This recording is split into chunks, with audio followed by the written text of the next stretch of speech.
ધારાસભ્ય ચેતર વસાવાની જામીન અરજી પર આજે હાઈકોર્ટમાં સુનાવણી યોજાશે। નામદાર હાઈકોર્ટનો સમય પૂર્ણ થતા અગાઉ ધારાસભ્યની જામીન અરજી પર સુનાવણી યોજાઈ ન હતી। ડેડિયાપાડાના ધારાસભ્ય ચેતર વસાવા મારામારી કેસમાં વડોદરા સેન્ટ્રલ જેલમાં બંધ છે। ભાજપના નેતા સંજય વસાવા સાથે પ્રાંત કચેરી બેઠકમાં માથાકૂટ મામલે ધારાસભ્ય ચેતર વસાવા વિરુદ્ધ ડેડિયાપાડા પોલીસ સ્ટેશનમાં ફરિયાદ નોંધાવી હતી। જે બાદ પોલીસે હત્યાનો પ્રયાસ અંગેનો ગુનો દાખલ કરી ચેતર વસાવાની ધરપકડ કરી હતી। વસાવાની ધરપકડની વાત તેઓના સમર્થકો સુધી પહોંચતા તેઓ ડેડિયાપાડા પોલીસ મથકે પહોંચી ખોટી ફરિયાદ કરી હોવાના આક્ષેપ કર્યા હતા। ત્યારબાદ પોલીસ દ્વારા ધારાસભ્ય ચેતર વસાવાને પોલીસ વાનમાં બેસાડી રાજપીપળા ખાતે લઈ જવા રવાના થયા હતા। વસાવાના સમર્થકો રાજપીપળા ખાતે પહોંચી ભારે સૂત્રોચ્ચાર કરવામાં આવ્યા હતા અને પોલીસ સાથે વસાવાના સમર્થકોના ઘર્ષણના દ્રશ્યો પણ સામે આવ્યા હતા। ત્યારબાદ રાજપીપળા કોર્ટમાં ચેતર વસાવાને રજૂ કરવામાં આવ્યા।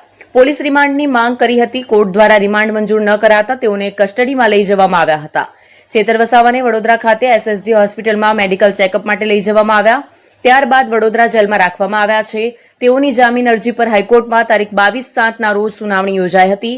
હાઈકોર્ટ દ્વારા 5 તારીખ આપવામાં આવી, જે જામીન અરજી પર કોર્ટનો સમય પૂર્ણ થઈ જતા જામીન અરજી પર સુનાવણી થઈ શકે નહોતી અને નામદાર હાઈકોર્ટ દ્વારા 13 તારીખ આપવામાં આવી હતી। આજ રોજ હાઈકોર્ટમાં સુનાવણી યોજાશે, ત્યારે ન્યાયાલય શું કહેશે, રાહત કે રાહ જોવી પડશે તે સમય બતાવશે।